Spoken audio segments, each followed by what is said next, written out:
আশুলিয়া শিল্পাঞ্চলে ফের অসন্তোষ, মহাসড়কে যানজট, পোশাক ও পরিবহন শ্রমিকদের মধ্যে সংঘর্ষ, আইনশৃঙ্খলা বাহিনীর টহল জোরদার।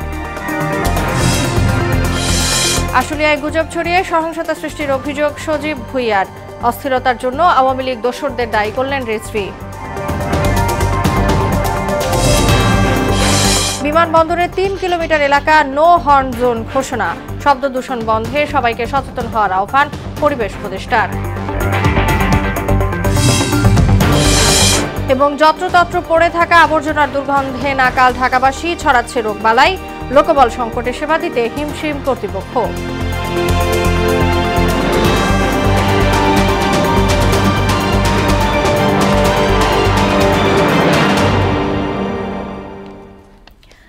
আসসালামু আলাইকুম, সবাইকে মোহনা সংবাদে স্বাগত। শুনছিলেন শিরোনাম, সঙ্গে আছি তাসনুবা বিনতে তাহের।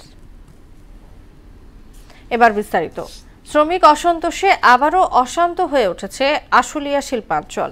সকালে বেশিরভাগ প্রতিষ্ঠান খুললেও একটি কারখানা বন্ধ থাকায় পরিস্থিতি উত্তপ্ত হয়ে ওঠে।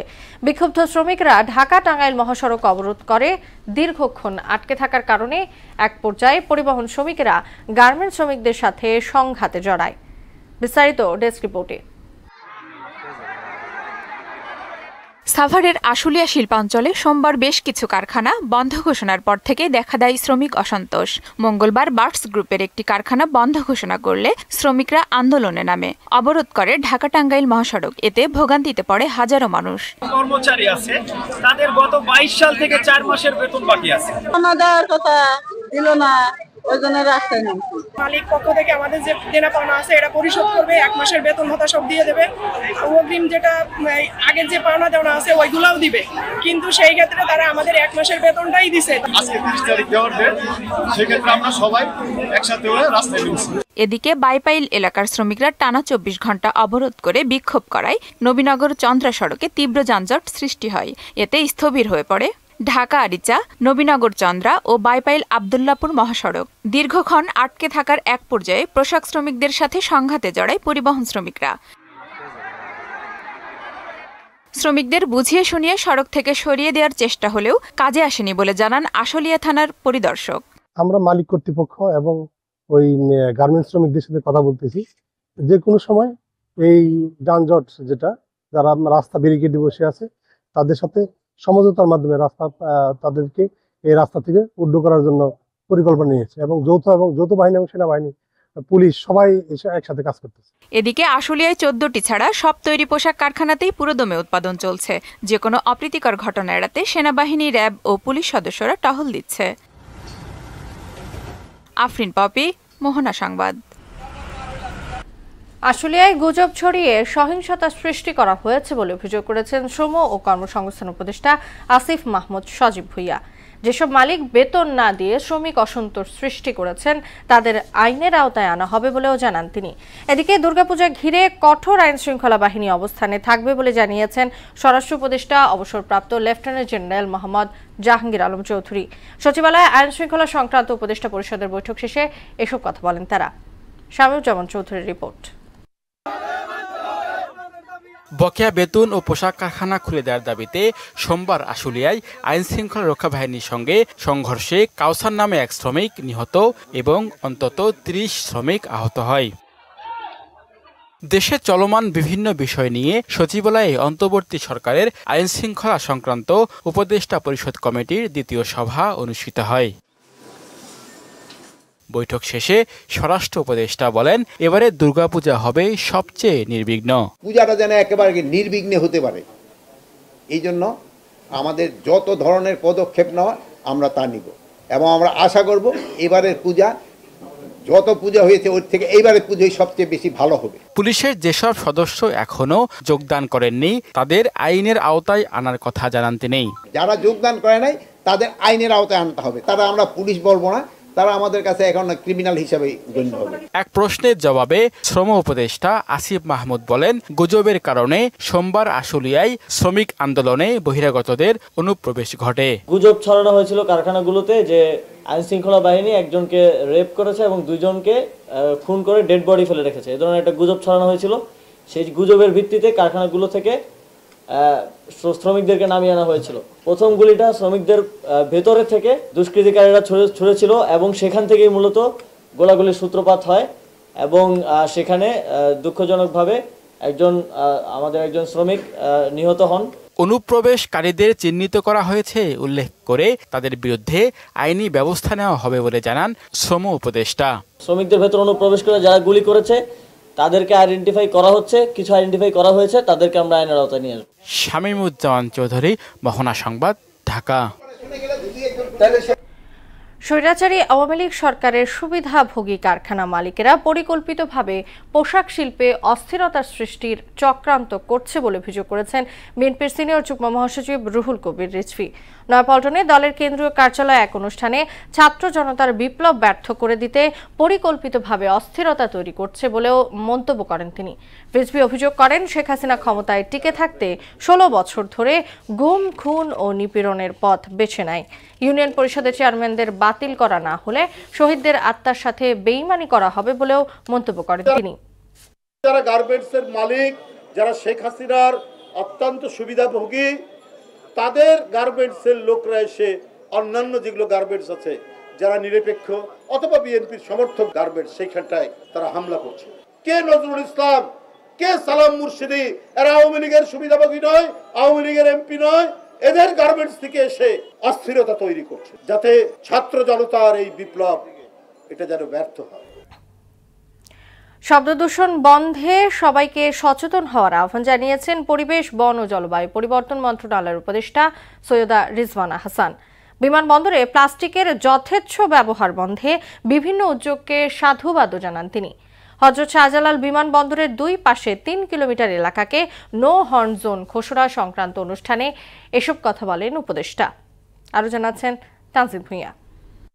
সরি, আমি জানি না, সরি এখানে লেখা নাই কোথাও, খেয়াল করিনি, আমার জানা ছিল না, তাই আপনি বলছেন জানতে পারছি। যানবাহন চালকরা জানেনই না বিমানবন্দর এলাকায় হর্ন বা বেপু বাজানো নিষেধ। হযরত শাহজালাল বিমানবন্দরের 2 পাশে 3 কিলোমিটার এলাকাকে নো হর্ন জোন ঘোষণা নিয়ে বেসামরিক বিমান চলাচল কর্তৃপক্ষ অডিটোরিয়ামে এক মতবিনিময় সভা অনুষ্ঠিত হয়, যেখানে প্রধান অতিথি হিসেবে উপস্থিত ছিলেন পরিবেশ, বন ও জলবায়ু পরিবর্তন মন্ত্রণালয়ের উপদেষ্টা রিজওয়ানা হাসান। এতে পরিবেশ উপদেষ্টা জানান, শব্দদূষণ বন্ধে সবাইকে সচেতন হতে হবে। পর্যায়ক্রমে রাজধানীর গুরুত্বপূর্ণ এলাকায় শব্দদূষণ নিয়ন্ত্রণে কাজ করা হবে বলেও জানান তিনি। আপনাদের সমর্থনটা অব্যাহত রাখবেন এবং চালকদেরকেও বুঝাবেন যে তাদের এই হর্নের কারণে বাংলাদেশের 60% বেশি চালক কানে কম শোনে। তার মানে এটা একটা জাতিগত শারীরিক ব্যাধি হয়ে যাচ্ছে আমাদের। গাড়িতে উঠে চালককে প্রথমে বলবেন হর্নটা না বাজাতে, গতিটা নিয়ন্ত্রণে রেখে আপনাকে আপনার পরবর্তী গন্তব্যে নিয়ে যেতে। আমি বলছি আপনাদেরকে যে আমার গাড়ি হর্ন বাজায় না, সেটা আমি এই অবস্থানে আসার সময়ও বাজায় না, তার আগের অবস্থানেও আমার গাড়ি হর্ন বাজাতো না, এবং ঢাকা শহরে হর্ন না বাজিয়ে চলা সম্ভব। এর আগে 3 কিলোমিটার এলাকাকে নো হর্ন জোন উদ্বোধন অনুষ্ঠানে বেবিচক chairman air vice marshal Mohammad Manzur Kabir Bhuiyan বলেন, সম্মিলিত প্রচেষ্টায় এ কার্যক্রম সফল করা সম্ভব। যথাযথ কর্তৃপক্ষের সাথে সমন্বয় করে আমরা নিরাপ এলাকা কর্মসূচি গ্রহণ করব অতি শীঘ্র এবং বাস্তবায়ন করব, যাতে শুধু দেশেই নয় আন্তর্জাতিক পরিমণ্ডলকে সবাইকে একটা ভালো অভিজ্ঞতা দিতে পারি। এছাড়া আরও আশ্বস্ত করতে চাই যে আমাদের এই নীরব এলাকা কর্মসূচি শুধু অল্প কয়েকদিনের জন্য নয়, বরং সামনের দিনগুলোতে অব্যাহত থাকবে। পরিবেশ সুরক্ষার জন্য আমাদের প্রচেষ্টা দীর্ঘমেয়াদী হবে এবং এক্ষেত্রে আপনার সবার সার্বিক সহযোগিতা এবং অংশগ্রহণ আমাদের জন্য অত্যন্ত গুরুত্বপূর্ণ। পরে একটি র্যালি বিভিন্ন এলাকা প্রদক্ষিণ করে। তানজিদ ভুইয়া, মোহনা সংবাদ, ঢাকা। সারা দেশে সুপার শপে পলিথিন ব্যাগ নিষিদ্ধের সিদ্ধান্ত কার্যকর হয়েছে। সরকারি সিদ্ধান্তে শ্রদ্ধা জানিয়ে বিভিন্ন সুপার শপে শুরু হয়েছে পাটের ব্যাগ ও কাগজের প্যাকেট ব্যবহার। পলিথিন বন্ধের সিদ্ধান্তকে সাধুবাদ জানিয়ে বিনামূল্যে গুণগত মানের ব্যাগ সরবরাহের তাগিদ দিয়েছেন ভোক্তারা। আরো জানাচ্ছেন রেজা খান। 2002 সালের 1 মার্চ পলিথিন নিষিদ্ধ করা হলেও 22 বছরেও কার্যকর হয়নি ঘোষণা। পলিথিন ব্যবহার বন্ধের প্রাথমিক ধাপ হিসেবে মঙ্গলবার থেকে সারা দেশের সুপার শপে পরিবেশবান্ধব পাটের ব্যাগ ও কাগজের প্যাকেট ব্যবহার শুরু হয়েছে। এতে সাধুবাদ জানালেও বিনামূল্যে ভালো মানের ব্যাগ সরবরাহের দাবি জানান। এটা কোনো কোয়ালিটি না, এটা জুটের, তো এটা জুটের। আমার হাজব্যান্ড জুটের অনেক বড় পোস্টে ছিলেন, রিটায়ার করেছেন। আমি জানি জুটের জিনিস কত ভালো প্রোডাক্ট হয়। কিন্তু ব্যাগটা না সেরকম অ্যাভেলেবেল হতে হবে। আসলে যদি ব্যাগটা কিনে নিতে হয় তাহলেই সেটা আমাদের জন্য আসলে একটু হ্যাসেল হয়ে যায়। শুধু সুপার শপ নয়, সারা দেশে পলিথিন ব্যাগ নিষিদ্ধ করা এবং পলিথিনে মোড়ানো পণ্য বিক্রি বন্ধের তাগিদও দেন তারা। পলিথিনে আসলে খাবার একটা জিনিস যখন আমরা সাধারণত বাসায় নেই, মহিলারাও তো ওই মুখটা আটকাই রাখে, ঘাইমে ওর ভিতরে ফাঁকন ধরে যায়। সব জায়গায় নিষিদ্ধ হোক, এক জায়গায় না, শুধু সব জায়গায় হোক। হইলে আমাদের যে কোনো জায়গায় আমাদের পলিথিন বাদ দেওয়া উচিত। সরকারের সঙ্গে একাত্মতা প্রকাশ করে পলিথিন বন্ধের সিদ্ধান্ত বাস্তবায়ন করা হচ্ছে বলে জানান সংশ্লিষ্টরা। সরকারের সাথে স্বপ্ন একাত্মতা প্রকাশ করে কাজ করছি। সারা দেশে এই সিদ্ধান্ত বাস্তবায়নে আরও কিছুটা সময় প্রয়োজন বলে জানান স্বপ্ন সুপার শপের ব্যবস্থাপনা পরিচালক। সব আউটলেটে দিয়ে পারি নাই সাপ্লাই, তো বাট যেহেতু নিষেধাজ্ঞা আছে আমরা বলছি যে আপনি ব্যাগ নিয়ে আসেন, তো পিভিসি ব্যাগ বা পলি ব্যাগ আমরা দিতে পারবো না। সম্মিলিত প্রচেষ্টায় পরিবেশ রক্ষা সম্ভব বলে মনে করছেন সচেতন মানুষ। রেজা খান, মোহনা সংবাদ, ঢাকা। নভেম্বর থেকে পলিথিন নিষিদ্ধ আইন সব পর্যায়ে কার্যকর করা হবে বলে জানালেন বস্ত্র ও পাট উপদেষ্টা অবসরপ্রাপ্ত brigadier general M Shakhawat Hossain. গুলশানে একটি শপিং মল পরিদর্শনে গিয়ে এ কথা বলেন তিনি। আর বন ও পরিবেশ সচিব ফারহিনা আহমেদ জানান, আপাতত এয়ারটাইট প্যাকেজিং এই আইনের আওতামুক্ত থাকবে। মনিরুল ইসলামের রিপোর্ট। মঙ্গলবার থেকেই রাজধানীর সুপার শপ ও শপিং মলে নিষিদ্ধ পলিথিনের ব্যাগ।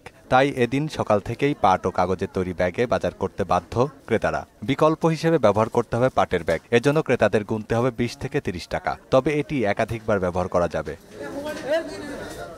গুলশানের একটি সুপার শপে পাটের থলের ব্যবহার কার্যক্রম উদ্বোধন করেন বস্ত্র ও পাট উপদেষ্টা অবসরপ্রাপ্ত brigadier general M Shakhawat Hossain. তিনি বলেন, 2010 সালের পলিথিন নিষিদ্ধ আইন কার্যকরে এ ব্যাগের প্রচলন হবে একটি যুগান্তকারী পদক্ষেপ। 1 নভেম্বর থেকে আমাদের যে আইনটি আছে 2010, সেই আইনটির আওতায় সমস্ত জায়গায় আমরা পাটের ব্যাগ এবং পাটের বস্তা এটা যাতে ব্যবহার হয় সেটা ইনশাল্লাহ আমরা নিশ্চিত করব।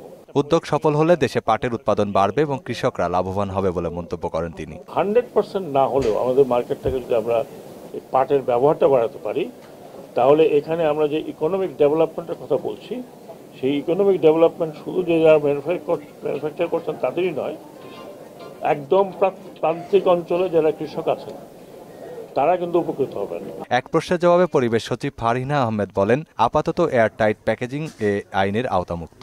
শুধুমাত্র পলি শপিং ব্যাগ এবং পলি প্রোপাইলিং ব্যাগ, শুধু এই দুইটার উপর এই নিষেধাজ্ঞাটা আমরা কার্যকর করব এবং সারা বাংলাদেশে 1 নভেম্বর। আর অন্য কোনো ক্ষেত্রে আমরা এখন এটা কার্যকর করতে যাচ্ছি না। পলিথিন নির্ভরতা থেকে বেরিয়ে আসতে বিক্রেতার পাশাপাশি ক্রেতাদেরকেও সচেতন হওয়ার তাগিদ দেন তিনি। মনিরুল ইসলাম, মোহনা সংবাদ, ঢাকা। সুষ্ঠু বর্জ্য ব্যবস্থাপনার অভাব এবং নগর কর্তৃপক্ষের উদাসীনতায় আবর্জনার দুর্গন্ধে নাকাল রাজধানীবাসী। সময়মতো বর্জ্য অপসারণ না করায় পচে দুর্গন্ধ ছড়াচ্ছে পাহাড়সম আবর্জনা, ছড়াচ্ছে রোগবালাই। ঢাকা উত্তর সিটি কর্পোরেশনের মুখ্য বর্জ্য ব্যবস্থাপনা কর্মকর্তা ক্যাপ্টেন মোহাম্মদ ফিদা হাসান জানালেন, সরকার পতনের পর অনেক কর্মকর্তা কর্মচারী অফিসে আসছেন না, ফলে আবর্জনা অপসারণে বেগ পেতে হচ্ছে। সুরাইয়া মনির রিপোর্ট। দেশে প্রতিদিন 3,500 টন কঠিন বর্জ্য উৎপাদন হচ্ছে। সঠিক ব্যবস্থাপনার অভাবে তা যেমন জনভোগান্তির কারণ হয়ে উঠছে, তেমনি পরিবেশের জন্য ক্ষতির কারণও হয়ে দাঁড়াচ্ছে। সময়মতো সরিয়ে না নেওয়ায় সড়কের পাশে ফেলে রাখা আবর্জনায় হামলে পড়ছে কুকুর বেড়াল, ফলে বাড়ছে দুর্গন্ধের মাত্রা। এতে বাড়ছে পথচারী সহ আশপাশের বাসিন্দাদের যন্ত্রণা, ছড়াচ্ছে রোগবালাই ও মশামাছির উপদ্রব। আগে যেভাবে নিয়মিত ময়লা নেওয়া হতো আর কি বাসাবাড়ি থেকে, আসলে ওইরকমভাবে এখন নেওয়া হচ্ছে না, ফলে এলাকার অনেক ময়লা আবর্জনা স্তূপ হয়ে গেছে এবং দুর্গন্ধযুক্ত হচ্ছে এবং এতে মশা বাড়তেছে। ভ্যান গাড়ি অসুস্থতা বা বৃষ্টির কারণে যাইতে পারে না, তার জন্য বাসাবাড়িতে ময়লা আটকে যায়। আবর্জনা অপসারণে নগর কর্তৃপক্ষের উদাসীনতা বরাবরই প্রশ্নবিদ্ধ। গেল 5 আগস্ট সরকার পতনের পর এতে যোগ হয়েছে নতুন অজুহাত। হোল্ডিং ট্যাক্স দিচ্ছি এবং সিটি কর্পোরেশনের বিল পে করতেছি, আমাদের সেই হিসাবে যে আমাদের যে সার্ভিসটা আমরা পাওয়ার কথা সেই সার্ভিস থেকে আমরা বঞ্চিত। আমরা এখনও 1 সপ্তাহ 2 সপ্তাহ হয়ে যাচ্ছে সিটি কর্পোরেশন থেকে আমাদের বাসাবাড়ির ময়লাগুলো নিয়ে যাচ্ছে না। বিভিন্ন সময় দলের নাম ভাঙায় হোক, এলাকায় সন্ত্রাসী করে হোক, ময়লার একটা সিন্ডিকেট প্রত্যেকটা এলাকায় তৈরি হয়ে গেছে। ঢাকা উত্তর সিটি কর্পোরেশনের মুখ্য বর্জ্য ব্যবস্থাপনা কর্মকর্তা ক্যাপ্টেন মোহাম্মদ ফিদা হাসান বলেন, বর্জ্য ব্যবস্থাপনার জন্য প্রতি ওয়ার্ডে 2টি করে ট্রান্সফার স্টেশন থাকা প্রয়োজন, অথচ কোথাও আছে মাত্র 1টি, কোথাও আবার সেটিও নেই। সরকার পতনের পর এই সমস্যা আরো প্রকট হয়েছে বলে জানান তিনি। সেকেন্ডারি ট্রান্সফার স্টেশনগুলি যথেষ্ট নয়, কারণ যেই পরিমাণে যে ঘন বসতিপূর্ণ আমাদের এলাকা, সেখানে যেই পরিমাণ বাসা থেকে বর্জ্য আসে সেটির জন্য একেবারেই যথেষ্ট নয়। আমাদের হিসাবে যে একটা ওয়ার্ডে ন্যূনতম পক্ষে কিন্তু 2টি আমাদের ট্রান্সফার স্টেশন থাকা প্রয়োজন, সেখানে আছে 1টি এবং অনেক জায়গায় নাইও। আন্ডারগ্রাউন্ড বর্জ্য ব্যবস্থাপনা কাজ চলছে জানিয়ে তিনি বলেন, স্মার্ট এসপিএস তৈরি হলে সংকট অনেকটাই কমে আসবে। আন্ডারগ্রাউন্ড এসটিএস নির্মাণ, সেটির আমরা একটা পাইলটিং আমাদের কার্যক্রম, আমাদের প্রসেসটা চলমান আছে। সুরাইয়া মুন্নি, মোহনা সংবাদ, ঢাকা। খাগড়াছড়িতে শিক্ষার্থী ধর্ষণের অভিযোগে আবুল হাসনাত মোহাম্মদ সোহেল রানা নামে এক শিক্ষককে পিটিয়ে হত্যা করা হয়েছে। অভিযুক্ত শিক্ষক খাগড়াছড়ি টেকনিক্যাল স্কুল অ্যান্ড কলেজের ইনস্ট্রাক্টর এবং ধর্ষিতা ওই প্রতিষ্ঠানের 7ম শ্রেণীর শিক্ষার্থী। নিহতের মরদেহ খাগড়াছড়ি সদর হাসপাতালে রাখা হয়েছে। ঘটনার পর বিষয়টি পাহাড়ি বাঙালি সংঘর্ষের রূপ নেয়। পরিস্থিতি অবনতির আশঙ্কায় খাগড়াছড়িতে জেলা সদরে 144 ধারা জারি করেছে জেলা প্রশাসন। পুলিশ সুপার আরিফিন জুয়েল জানান, শিক্ষক হত্যায় জড়িতদের আইনের আওতায় আনা হবে। বিদেশে পাচার হওয়া অর্থ দেশে ফিরিয়ে আনতে এখন পর্যন্ত 71টি মিউচুয়াল লিগ্যাল অ্যাসিস্ট্যান্স রিকোয়েস্ট পাঠিয়েছে দুর্নীতি দমন কমিশন দুদক। এর মধ্যে 27টি MLAR এর জবাব পেয়েছে সংস্থাটি। মঙ্গলবার দুদক কর্মকর্তাদের সঙ্গে ইউরোপীয় ইউনিয়নের 4 সদস্যের একটি প্রতিনিধি দলের সভা অনুষ্ঠিত হয়। সভা শেষে দুদকের মহাপরিচালক আক্তার হোসেন এ তথ্য জানিয়েছেন। আমরা এই পর্যন্ত 71টি MLAR পাঠিয়েছি। এর মধ্যে দুঃখজনকভাবে হলেও এটা সত্য যে আমরা কেবলমাত্র 27টি দেশ থেকে আমরা উত্তর পেয়েছি। মিডওয়াইফ হচ্ছে সরকার অনুমোদিত মা ও নবজাতক শিশু স্বাস্থ্য সেবা প্রদানকারী প্রতিষ্ঠান। একজন মা গর্ভধারণ পূর্ববর্তী পরিকল্পনা থেকে শুরু করে প্রসবকালীন এবং প্রসব পরবর্তী সময়ে মিডওয়াইফের সার্বিক তত্ত্বাবধানে স্বাস্থ্য সেবা গ্রহণ করতে পারেন। জাতীয় প্রেস ক্লাবে বাংলাদেশ মিডওয়াইফারি সোসাইটি আয়োজিত গোল টেবিল বৈঠকে সংগঠনের সভাপতি আসমা খাতুন এ তথ্য তুলে ধরে জানান, সারা দেশে মিডওয়াইফের হাজারো কর্মী কাজ করে চলেছেন। অনুষ্ঠানে বক্তব্য রাখেন গণমাধ্যম ব্যক্তিত্ব মোহাম্মদ এহতেশাম, শারমিন, শবনম, জয়া সহ অনেকে। কানপুর টেস্ট শেষে সাকিব আল হাসানকে বিদায়ী স্মারক হিসেবে ব্যাট উপহার দিলেন বিরাট কোহলি। ভারতের বিপক্ষে শেষ টেস্ট হওয়ায় স্মৃতি হিসেবে এই উপহার দেন তিনি। এদিকে দেশের মাটিতে শেষ টেস্ট খেলার ইচ্ছা থাকলেও তা নিয়ে শঙ্কা থাকায় কানপুরেই সাকিবকে সংবর্ধনা জানান বাংলাদেশি ক্রীড়া সাংবাদিকরা। বাংলাদেশি ক্রিকেট জার্নালিস্টের পক্ষ থেকে ক্রেস্ট উপহার দেওয়া হয় তাকে। আর্মি স্কোয়াশ ও টেনিস কমপ্লেক্সে স্পাহানি 4র্থ বাংলাদেশ ওপেন স্কোয়াশের আনুষ্ঠানিক উদ্বোধন হয়েছে। বাংলাদেশ স্কোয়াশ র্যাকেট ফেডারেশন আয়োজিত এই টুর্নামেন্টে দেশি বিদেশি খেলোয়াড়রা অংশ নিয়েছেন। উদ্বোধনী অনুষ্ঠানে উপস্থিত ছিলেন ইস্পাহানি গ্রুপের পরিচালক ইমাদ ইস্পাহানি, মহাব্যবস্থাপক ওমর হাসান এবং ফেডারেশনের সাধারণ সম্পাদক ব্রিগেডিয়ার জেনারেল অবসরপ্রাপ্ত TM কামরুল ইসলাম সহ অন্যরা।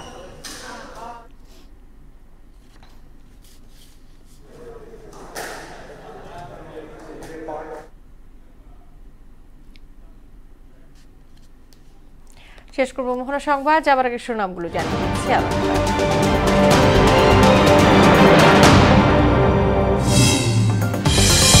আশুলিয়া শিল্পাঞ্চলে ফের অসন্তোষ, মহাসড়কে যানজট, পোশাক ও পরিবহন শ্রমিকদের মধ্যে সংঘর্ষ, আইন শৃঙ্খলা বাহিনী টহল জোরদার। আশুলিয়ায় গুজব ছড়িয়ে সহিংসতা সৃষ্টির অভিযোগ সজীব ভুইয়ার, অস্থিরতার জন্য আওয়ামী লীগ দোসরদের দায়ী করলেন রিজভী। বিমানবন্দরের 3 কিলোমিটার এলাকা নো হর্ন জোন ঘোষণা, শব্দ দূষণ বন্ধে সবাইকে সচেতন হওয়ার আহ্বান পরিবেশ উপদেষ্টার। এবং যত্রতত্র পড়ে থাকা আবর্জনার দুর্গন্ধে নাকাল ঢাকাবাসী, ছড়াচ্ছে রোগবালাই, লোকবল সংকটে সেবা দিতে হিমশিম কর্তৃপক্ষ।